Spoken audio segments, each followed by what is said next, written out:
Hey everyone, welcome back to the Toll Tribe channel. If you're new here, I should say welcome. I'm Loriette. Thanks for stopping by. So at the time I'm filming this, last week was actually National Infertility Awareness Week, and that is a week that I hold very near and dear to my heart because my husband and I are 1 and 8. We struggle with unexplained infertility. We have since the beginning of our marriage. It has been quite the journey. We are parents to a beautiful 1-year-old boy named Josiah. He joined our family via domestic infant adoption, and we shared that whole journey on this channel for those of you who are new. That is our story and how our family came to be. Every year during National Infertility Awareness Week, I try to create a piece of content to put out there to bring awareness or to bring hope to other couples struggling. Last year, I created a video for this channel. I'm gonna link it up top that hopefully inspired and brought hope to other couples that were currently battling infertility. This year, I was a little short on time and I was really bummed out about it, but I was able to make a quick little Instagram reel that I shared on my Instagram page. You can follow me over there at Loriette Toll, or you can just go over there and check out the reel if you want. And it was just a couple of things that you shouldn't say to couples struggling with infertility. And I also made a video on here a while back of things that we need to stop saying to couples struggling with infertility. And I will link that up top for you if you're interested. After I made that reel, I kind of got to thinking, like, I want to make a video about things that people need to stop saying to adoptive parents. And I've definitely said this before, but I think a lot of the times people, when they say certain things or ask certain questions, I don't think they necessarily realize that they're either hurtful or just not helpful things to say. I really don't think there is malintent behind a lot of the things that are said. I really just think it's like ignorance, and people don't necessarily know better. They don't have experience talking about infertility, or in this case, adoption. And so they don't really know what to say. And a lot of the times, you know, people will say things thinking that it's a helpful thing to say, or it's an encouraging thing to say, or supportive, and it's not, and sometimes it can be offensive. And when you're an adoptive parent, I feel like it's super hard because we're going to be hypersensitive to just about everything, because we have a lot of responsibility. We are protecting our child, and we are protecting their biological family, and we are protecting their story fiercely and making sure that that's not getting out and that we're not sharing too much detail, or that people don't know more than they should know.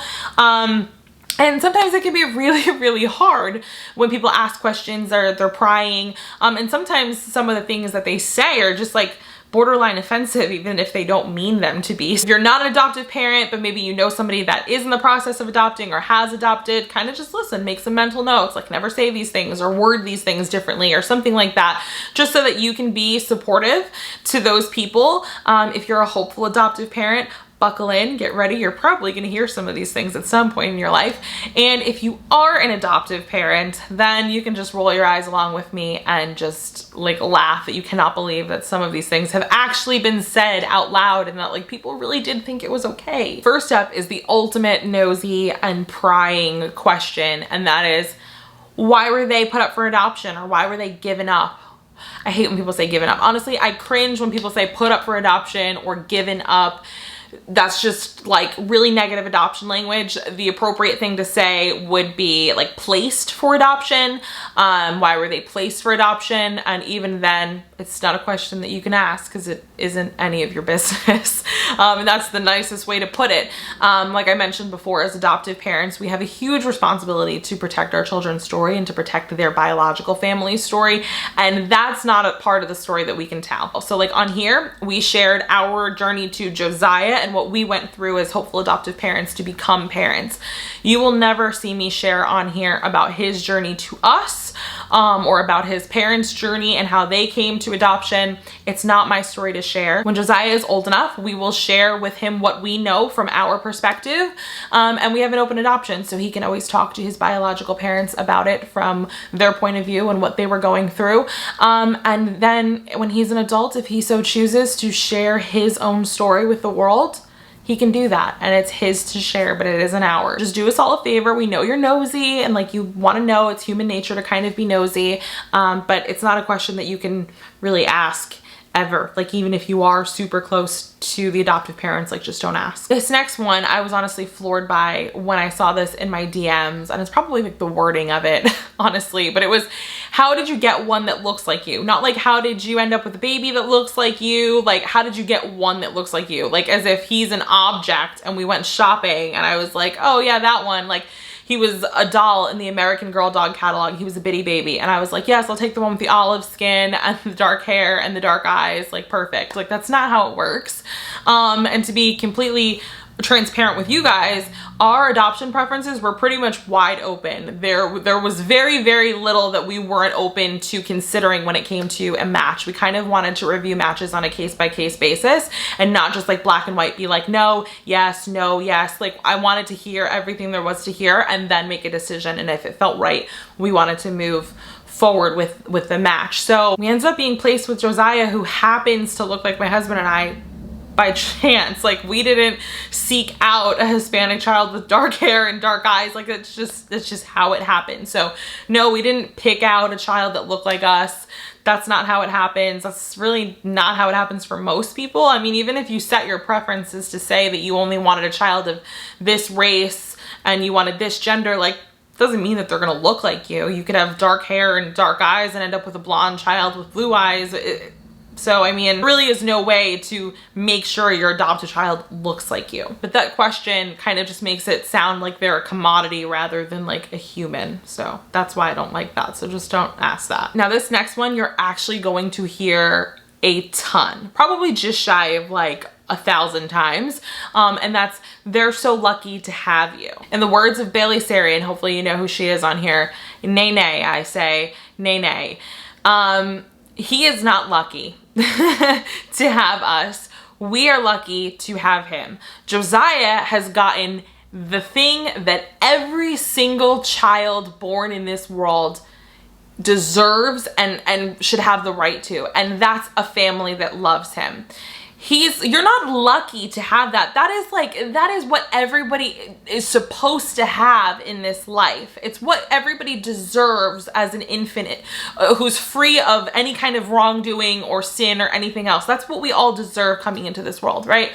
So he's not lucky. He's getting exactly what he is supposed to be getting. We are lucky. We are the lucky ones because we tried and tried and tried and tried and nothing was working for us. And here, God, the universe, whatever you want to believe in, was having worlds collide to bring us this child and entrust us with this child. Like his family, his biological parents picked us out and said, that's who we want to raise our child. Like, excuse me? Are you kidding me?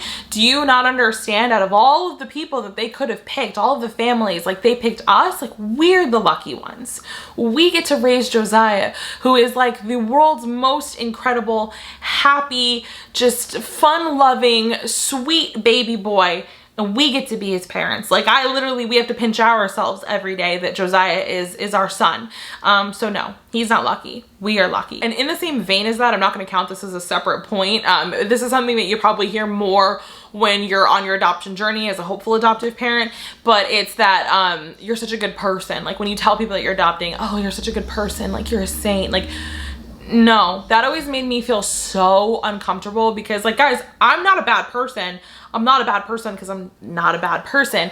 Being an adoptive or hopeful adoptive parent isn't what makes me a good person. I just was a person that wanted to be a mother and this was the way I chose to grow my family. So no, I'm not a good person for that. Just like you're not a good person for getting pregnant and having a baby. You're just a person that had a baby. Like it's really no different. I'm not a good person because I adopted. I'm not a saint. We gotta stop because it gives too many people like this savior complex thing, and there's enough of that going on in adoption that really needs to be like weeded out and stopped. And so let's not say that anymore. And this next one is kind of similar to the last one, and that's when people will say like, oh, you're giving them a better life.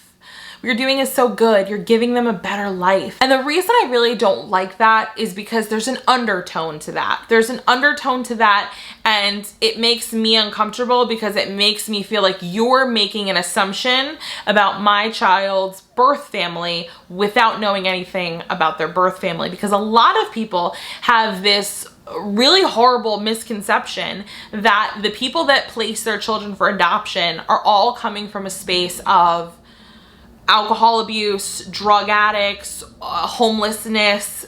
And while that is sadly the case for some birth parents, it's not the case for all. I think that through media, through other people's experiences, people get this really, really bad idea that if you're placing your child for adoption, it must be because you have a problem with drugs and you can't take care of a child, or you're an alcoholic, and that's just, it's not the case. And so to say that, oh, we're giving them a better life, I think that saying that kind of takes away the idea that there is trauma in adoption, and there is trauma in adoption. We can't pretend that there isn't. When a child is adopted from birth, you have to realize that they're losing more than most people will lose in an entire lifetime in like just days of being born. So say that we're giving them a better life, okay, maybe that might be true, but like look at how much they've had to experience already. I just don't like it. It doesn't make me feel good to hear people say things like that. And I know that it's supposed to be something that's supposed to make you feel good, but it just doesn't. So let's just like not say it. Now I'm gonna kind of get into things that people say that kind of pertain more towards like your child's birth family or bio parents. This next one's not technically a statement, it's just wording.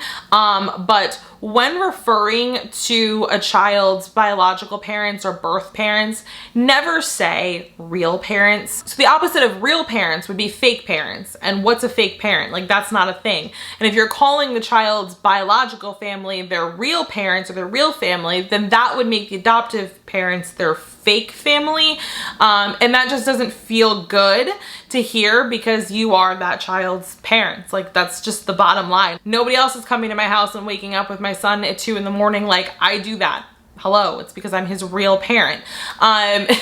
So when referring to that child's biological family, you could just say like bio family or birth family, or if the adoptive parents have a name for them, like mama so-and-so or auntie so-and-so, like then you can use those if they've okayed that, but never refer to them as the real parents. These next ones come up when people find out that you have an open adoption, and they super grind my gears, and I just like can't wait until open adoption is just like more and more normalized. I mean, it is in the adoption community. I think we all understand how important it is, but I think it's really important for adoptive parents in open adoptions to continue to sing the praises of it and really educate others so that we can stop hearing things like this, because the media has really taken the narrative of open adoption and scared a lot of people. Thanks to things like Lifetime movies and Dr. Phil episodes. And so like that's all gotta stop. But like when people ask like, oh, aren't you afraid that they'll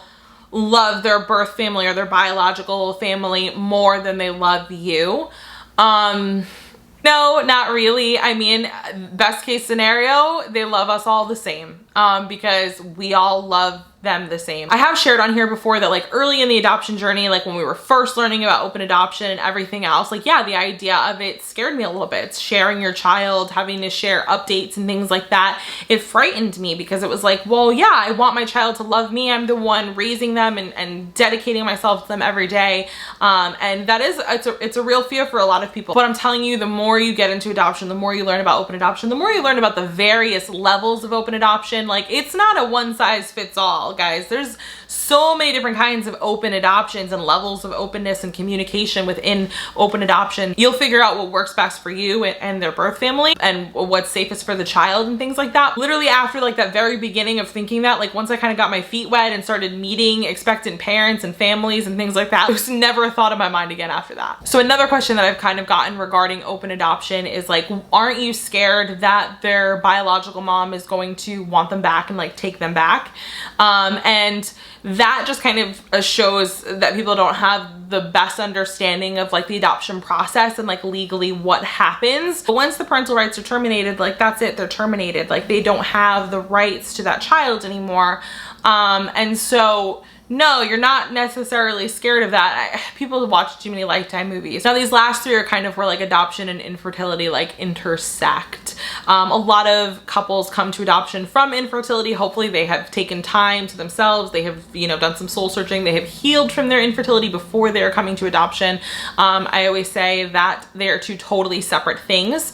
Adoption does not cure infertility. You will still have to deal with infertility. You will still have to deal with the emotions of that infertility infertility. Adoption is just a solution to wanting to parent. And if you have the love in your heart and in your home to parent a child who's not biologically yours, and to love the family that they come from, then I encourage you to explore adoption. But if not, please don't come to adoption thinking that it's just going to fix everything that's wrong with infertility. But that's like a whole side note. But anyway, getting into the things that people say that to me are just like bonkers. Now, I've heard this one quite a bit, and again, I think people mean well when they say it, but it's, now that you've adopted, you'll get pregnant. I'm pretty positive that any adoptive parent will tell you, like, that wasn't the point of them adopting. Like, there wasn't like, oh, I adopted and now I hope to naturally get pregnant on our own after everything that we've been through. Like, that's just not the point. And I get that it's supposed to be something to bring hope to like the infertility side of things, but really just what it makes us feel like is this: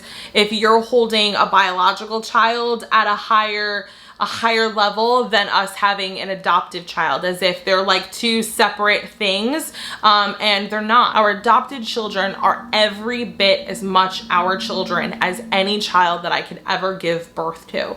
There is not a single difference except the way that child entered our family, but the love and everything else is exactly the same. And so it just feels weird to say it because it doesn't matter. Next up, when will you try for your own children? My child is my own child. Who else's child is he? Again, who else is waking up with him at 2 in the morning? Who else is listening to him throw temper tantrums when he can't have goldfish crackers? Like, it's me. I'm his own parent. He is my own child. And it doesn't matter whether he came from my uterus or not. Some people need a lesson, but biology is like least of all what makes family family. Now, this last one blows my mind just because I can't believe that anybody would be so naive to think that this wouldn't be a hurtful thing to say. But I have been told that I am lucky, quote unquote, because I did not have to go through like the discomfort of pregnancy or act of having to deliver a child and bring a child into this world. And I'm lucky because of that. Listen, I get what they're saying. They're like, look, you got to have motherhood without having to go through, you know, the really like, you know, messy, hard part before that. And I get it. But at the same time, if you're talking to somebody who came to adoption from infertility, don't ever say that. Please don't ever say that. Many people would love to be able to have the ability to carry and deliver a child. And so to say like, oh, well, you're lucky you don't have to go through da-da-da, it's a really messed up thing to say. I wanted to say something else, but I can't say that word on here. So that's it. But I'm sure at this point in the video, all of you guys are collecting your jaws off the floor because you're like, Laurent, people said those things? People said those things to you. Yes. They did. People have said those things to me. I have heard those things. There's probably more things that I've heard that are just as astonishing that I just like couldn't think of for this video.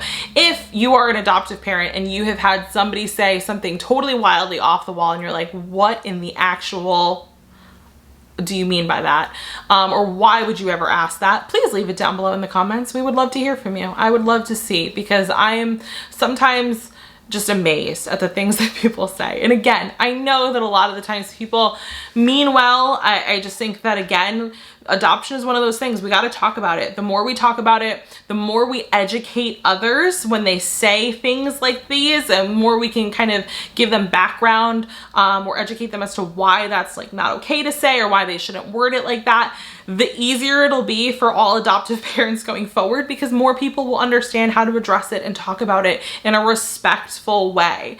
And so yeah, let's just keep going out there and educating everybody, guys. If you like this video, don't forget to give it a thumbs up. Those really help me out. They help out the channel, and they also help me to understand what you guys are liking and what you're not liking. Don't forget to subscribe for more videos from me in the future, and I will see you guys in the next one. Bye.